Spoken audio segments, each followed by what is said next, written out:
Okay, Yeah. here we are. So what did we decide to do? Well, you were texting with a friend, correct? A mentor. A mentor. Yeah. Mentors are important. Yeah. They guide us at different points in our lives. And that's the definition of a mentor. But okay. Thank you. So what he told us to do is he's like, enough is enough. Well, like, you've been talking about this for a while, like 6 months. You've been playing for over a year. What are you waiting for? So I came to you and I said, let's just do it, no edits, and let's just go. So the only format that you and I talked about, and we didn't talk about anything more than this, was I said, think of 2 things that you've learned through your pickleball journey this past year, and I'll do the same. We will not discuss them until right now. They still haven't been discussed. No, that's the whole point of right now. Right. Yep. Surprise. Yep. So do you want to go first? No, I'm going to allow you to go first. This was your idea. Or would you rather me go first? Yes. Okay. Yes. Tell me how you really feel. Tell me what you really want. Okay. Anything else we need to discuss, or are we going to dive right into the deep end? I think we just go. You know? Okay. We gave him an intro. All right. The 2 things that I've learned. What's the first thing? The first thing. I think the first thing hit me this past weekend when we were playing in Acton, the Boston Open World Pickleball Tour. And our very good friend Rob, who also is a pickleball lover, came to support us. More than a pickleball lover. Yeah. He has an injury currently, but he still came to support us. And he was laughing. We went out to dinner with him after about how the first couple times that he tried to play with us, we were like, nah, we're good. Yeah. We're just going to be over here on our own court doing skinny singles or running around like idiots, not knowing how to play the game. We wouldn't play with anyone. We wouldn't, yeah. So hold on, let's backtrack. Yes, please. Why was that? I do honestly believe what we told him was we did want to get a really good workout in, so we would do full court singles, skinny singles. We were like, doubles looks kind of slow. We want to like sweat. We thought burn. doubles was dumb. Yeah, now we can't get enough of it. Yeah, we were definitely wrong. We were wrong about a lot of things, mainly me. Yeah. So we were just joking about how, you know, a year ago he couldn't get us to play a pickleball game, and now we're going out to dinner together after a tournament. So I think just being open to people and, you know, playing with all different types of people, old, young, athletic, not so athletic, is just an important lesson. Yeah, I mean, people talk about that, not just that, but like the sport itself and how it's cross-generational, and you could put any 4 types of people of any background on the court, and they're going to have fun together, and they're going to like each other, and that's what the game breeds. That's what comes out from that. Yeah. So yeah, I think that's a good first one. I like it. Okay. I have to go? Sure. Yeah, I really like this format. Okay. Format on the fly. Yeah, it's like a volley. Right. Right. I just hit a great dink to like the corner of your no volley zone, and you're trying to figure out what to do right now. Yeah, I think you buckled me a little bit, because mine, like at least this first one, is kind of more technical of like things that I've learned. Okay. Yeah. So I think the basis one is that we are the pickleball bangers, right? And what does that mean? Yeah, that was the connotation. We went to the court. We wouldn't play with anyone. They watched us hit. Slowly, we started to play with people. We would only play with each other. We would not split. And that was completely me. I was like, no, she has to play with me. Not that we were any good. And so we started to play.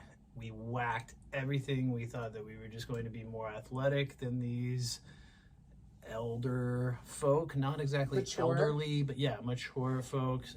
But again, some were our age too. It didn't matter. We got wrenched, and they started calling us the pickleball bangers, and they were like, you will be good if you do this, this, and this. And I would not listen. I was like, no, we're going to do it our way. And so the one thing that I've learned is that what they were teaching us was exactly what we needed to do. One guy, Crazy Joe DeBola is what we call him. I won't give his real name, but he just pulled me aside and he's like, now look, I've been coaching this. I'm 78 years old, and you're trying to do too much on your return. There's no need for that. Just get the return in somewhat deep, little bit of pace, and get up to that line. And I was trying to do, freaking passing shots on the return.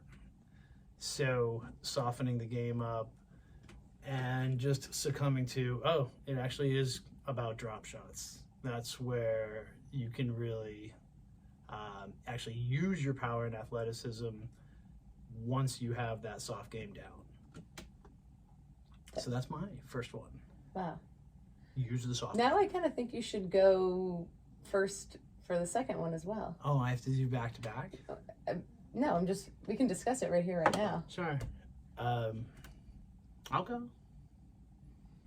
Well, we can't have such a long break, so. Okay, go ahead. I don't have one right now. I think I do, but I want to hear. I'm kind of in the same boat. Okay, I mean, this shouldn't be that hard. Well, we've learned so much. We talk about like life and all of this and pickleball experiences, but I'm not gonna lie, you kind of threw me with the technicality. I wasn't expecting that from you. Fine, I'm gonna go with another technical. Hey, who knows? We might end up with more than two each. So I'm just gonna keep going as I go here. We have no format. Yeah, that's one of the prerequisites of our podcast. Absolutely. No podcast. There really hasn't been a podcast, but no rules whatsoever. So I'll go again.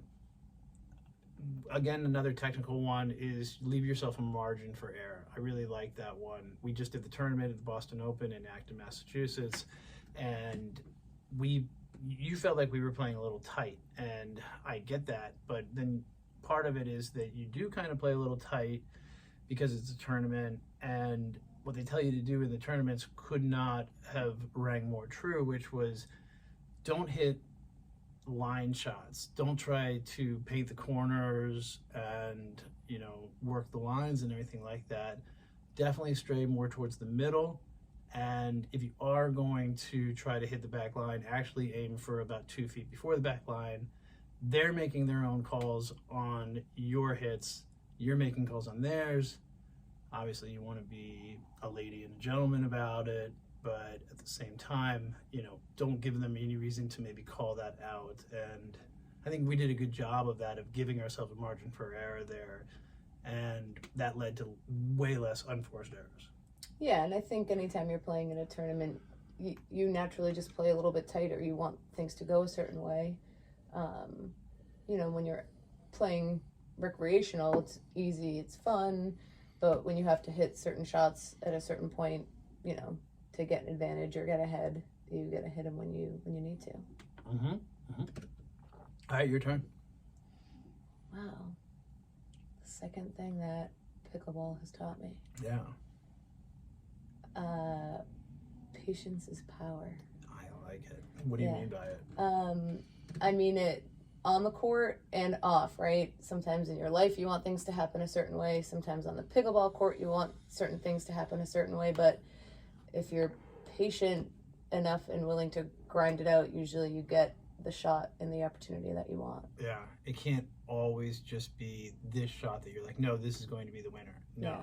Yeah. And we play for the next shot. Exactly. We watched them 4-5s and we're like, wow, why didn't they put that one away? And we asked them after. There's like, well, that one wasn't exactly what I wanted. Not that it has to be perfect, but they know. They just know. And for us, we went through a spell. We still kind of going through it. We're like, no, this is it. This is the one, and it's not. It's not the one. You're better off just playing. This morning on the court, I said to you, let's just play to allow them to make a mistake, because we lost that match to Larry and Bill, and I realized, wow, we didn't let them make a mistake. And I said it to you afterwards, of if we just play a little bit of ball over net sometimes, we'll get to so many, and they will eventually make a mistake and play that way instead of us constantly trying to make winners. Yeah, we were like, I missed an easy forehand volley. I hit it out by like 40 feet. You don't have to hit the ball 100 miles an hour. Yeah, you broke the fence. There's also no better feeling, especially as your play elevates, if you're lucky enough to get to play with the same partner very frequently. The setup shot, right? It feels good to really slam one home, but as you get better, it feels better to know that you set that person up for success. It's like, here you go. Yeah. And I did this for you. Yes. And you get all the glory because... You can't say that I haven't done anything for you recently. I know. You set me up a lot. Yeah, it's a great feeling because you can, again, you know, I'm not that good at chess. You're really good at chess. I am good at chess. But you can see the pieces moving before, you know, 2 shots away, and you're like, this is going to be good for him. Yeah, and that, you know, speaking more pickleball, what have we learned? I'll do another one. So here's three. Wow.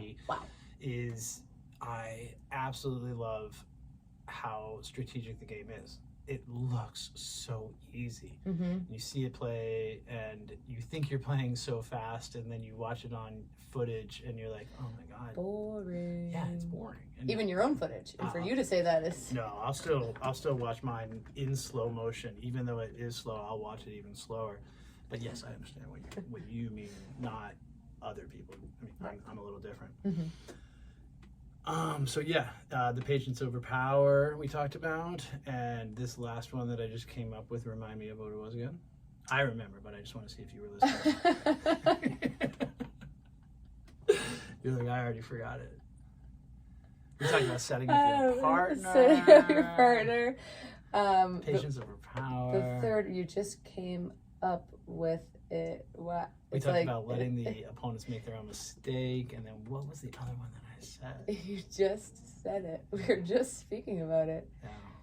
Wow, it's like you know me so well. You were like, wow, she's having this conversation, but she's checked. Yeah, I could just tell. I'll give it to you. Give me no. Give me a hint, please. It's not checkers. Chess.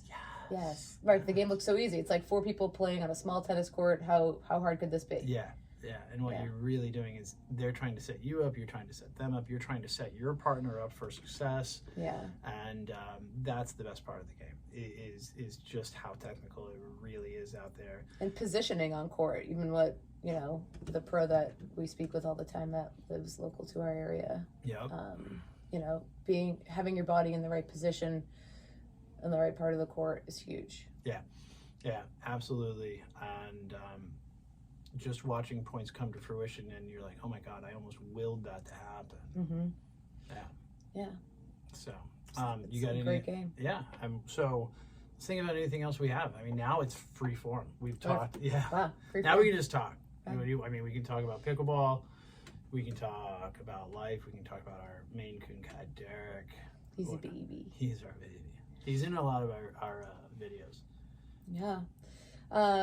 We have another tournament coming up this weekend. Yep. Our final 35 tournament. Yeah.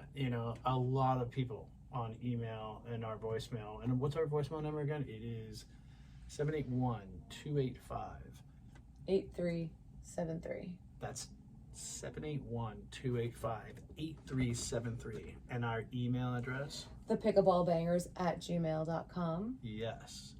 So those we've been checking, and a lot of people have asked, okay, so you've moved on from 3.5 to 4.0. And by a lot of people, I mean nobody. Right, 0 messages. Nobody has ever left us a voicemail or emailed us. At this point, I want my mom down on the Cape to just send me an email. Yeah. So, Mom, if you're listening. She's more of a handwritten card kind of gal. She writes thank you notes that she writes still in cursive, and Lizzie's gotten a thank you note or two of like, thank you for dating my son after his divorce, and she can't read it. I need a translator. Read this to me. I was just gonna say, I'm excited though to move up to 4.0. Yeah. It's time. Yeah. It also feels like a lot of pressure's off our backs now, and only self-induced pressure. Mm-hmm. Yeah. But we talk a lot about even watching the duper ratings that have been going on recently, and there's just something so enjoyable about watching them play. Sometimes our games are still herky-jerky, a little bit. And that's not just because of us, that's because of the opponents too. Absolutely. Yeah. But as you get into those higher levels, it just is so rhythmic. Yeah. You know? Here's a thought. We're herky-jerky, and sometimes we'll play that way, in that we'll be like, no, we don't want to do kitchen. Do you think that we could ever be good enough? This might be completely ostentatious, bombastic, Wow. but are we ever going to be good enough that we could dictate in 4.0 the way that we actually do dictate in 3.5? Or the 4.0 is going to be like, absolutely not. We can counterattack that immediately. I think your second answer Second there. one? I do. I think Well- occasionally you get away with it. If you have a really strong drive, you can surprise them and they'll pop it up and hit it out. But for the most part, I think it really just ends up tiring you out. Yeah. You know? The better the player, the lower the ball. Yeah. It comes back to you. The better the placement and the slower it's hit, Mm-hmm. actually, is what we've noticed. I do believe, though, you know, what Scotty says is that sometimes, you know, you might be matched up with opponents that are better than you. And during that, you know, match, weird things can happen and you can get a win. Yeah. And that's why I like the format of World Pickleball Tour. Shout out to you guys, because it was more than just one game to 11, where sometimes anything can happen. This Mhm. was best of 3, and then if you went to the losers bracket, which we did not, Mm-hmm. then it was one game to at least 15. Yeah. Cool format. You know what we could ask the crowd? 2 things. How do you guys feel about drilling? We've been Yeah. talking recently. We obviously play a lot, but it seems like a lot of the really good players start drilling for several hours a week to just hone shots. Yeah, we have to do it. We play so much, but we always just, you know, I used the term today, we scavenge for good matches. And not that like our home court doesn't have good matches for us, but we have to decide if we're going to play together, if we're going to split, is that fair? You know, today was great quality, and you know, so for the most part it is, but should we be spending 2 hours drilling instead? Mm-hmm. Yeah. I had something else for the crowd too. Oh. What was I gonna say? I don't know, I pulled you off with some nonsense. The drilling. Something else I wanted to ask the crowd. I don't know. Let's remind them of our phone number though. Sure. 781-285-8373. 8373. Mm-hmm. To drill or to not drill? Yeah. I think to drill. No, but it's just like people don't want to do it because it's kind of boring, and you're like, am I going to spend 2 hours drilling? But you and I together, that helps a lot too. And like, Absolutely. I can facilitate it for you. You can do the same for me. Mm-hmm. Yeah, sort of like in the bedroom. Yeah, for sure. I think that might be it because you can't think of your thing. You I know? can. I had 2 things that I wanted to talk to the crowd about. Ah. Drilling and... Well, hey, again, we have no rules here. What No, if we we went don't. to a break Wow. for all of our sponsors? Yeah. Okay, The, so the let's commercials just start rolling in. Let's pretend that we have sponsors and we're going to a break. All right. Give me like 6 more seconds. I just want to see if I can think of this. We're going to a break. We're going to a with break. Sponsors. It's official. Yeah. Okay. And we're back. I hope you enjoyed our sponsors. We hope that they weren't bombarded by too many Oh commercials my and God. ads and things like that. We try to avoid it as much as we can. I mean, the amount of emails that we get again just for sponsors. Can we sponsor you? Wear Can my we stuff, sponsor drink my drink, Yeah. eat this snack. you? Yeah. It's exhausting. Too much. Yeah. All right. So, Lizzie, what was the thing? I thought of it. It's something that we've been struggling a little bit with lately, especially in rec play. Yep. But I sort of think that we do it sometimes because we're both pretty intense on court. Mm-hmm. So it helps us kind of find that fire. Mm-hmm. Especially we tend to play a lot of recreational play at the same place. So what is it? It is getting off to a slow start. All of a sudden you find yourself down 0-4 Yeah. over and over again. And it's not that big of a point differentiation, but it's hard. There's 2 ways to look at it. Is it not that big of a deal? Or with the way that we're giving up points early sometimes, you know, sometimes I'll turn to you and I'll be like, now they only need 7 points. Mm-hmm. They only need 7 more because we were fucking around. We didn't mean to fuck around. Right. It just, you know, we weren't dialed in. Yeah, we were dialed in to win. No. Yeah. And so, and again, like, so what kind of mistakes I'm talking about? I'm talking about, you know, hitting returns into the net or hitting your favorite thing, hitting returns long. Right, but sometimes you tell me you'd rather see the return long than into the net. My new thing now with you is because I've seen so many returns long, You don't want to miss a return. is I'd rather you hit it into the net. Okay. Hit it into the net or hit it. Or how Well. about just don't, just get it in. Yeah, just get the returns in. And part of it is too, I'm not a total dick for the listeners out there. It's just that she's so good. I was with her family and I was talking to her father this weekend, and he's like, so she's pretty good? I was like, no, she's really, really good. She can do things on the court that other people cannot do. And the one thing though is that you have to kind of wait for that, because she's really erratic. She'll make some mistakes, and then she'll come back and be like, you'll be like, whoa, okay, well, that lady over there can't do that. That guy can't do that. So she's a great partner to have. I'm a little bit more steady, but she'll do some things that are just phenomenal, but you have to kind of be like, okay, I have to deal with this shit first. You gotta ride the wave. Yeah, it's kind of like just like dating in a Right. way, right? Right. You know, I think I'm pretty easy to date. you actually are extremely. Yeah, that analogy works with a lot of women. It doesn't work with you. Yeah. I think sometimes too it's just like mentally, like especially in rec play, I'm like la di da da da, and then all of a sudden I want to murder. Right. And my job is to like be like, can you come back? Yeah. You'll be like, what's the score? God. Sometimes that happens. Yeah. People show up with the music. There's a good song on. What I've I'm noticed playing, lately- but I'm vibing. I've noticed lately, I'm your partner, and you won't ask me what the score is. You'll look across the net. You'll be like, hey, Bill, what's the score? And Bill's like, your partner's right there. I'm like, it's fucking 5. We're losing. I can always rely on Bill. He knows the score. Yeah. Yeah. Yeah. And you know not to ask me. I know the score, but you don't want to get reprimanded. I'm like, yeah, Lizzie, it's 1-5-1. All right? Yeah. You know? Mm-hmm. So Yeah. we dug our hole again. We usually dig out. We do. I think that's what I like. I like the dig out. No. I like the grind. At the Boston Open in Acton, Massachusetts World Pickleball Tour, we did not have to dig out hardly at all with all of our matches. Right. Well, and you also make a very good point. Sometimes, we get on court and I'm like, the people that we're playing against are combined age of 120 plus years. That's rec. So, right. yeah, it's like sometimes at first, like you want to hit the winning shot, but you don't want to pummel them. But then all of a sudden they hit these amazing shots by you and you're like, now it's on. And we're down 6 points. Yeah. Yeah. Yeah.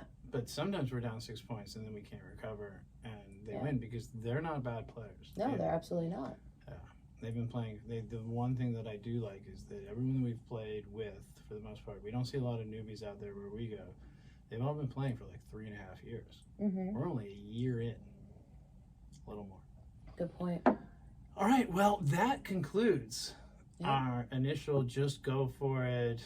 Thank you to my mentor of Let's Just Go. That's the first pickleball podcast for the Pickleball Bangers. Yep. Thank you, mentor. Yeah. Why don't we give the email phone number one last time? Sure. I just don't want the inbox to, It's going to explode. Literally. So that phone number is 781-285-8373. Or reach us at emailing us at thepickleballbangers@gmail.com. We'll try to respond, but due to the high volume of inquiries. Who knows? Right. Who knows if you're going to get through? If you get through, you should feel very lucky. Mm-hmm. Agreed. All right. Goodbye, Lizzie. All right. Goodbye, Wilford. You're going to go home? Yeah, I'm here.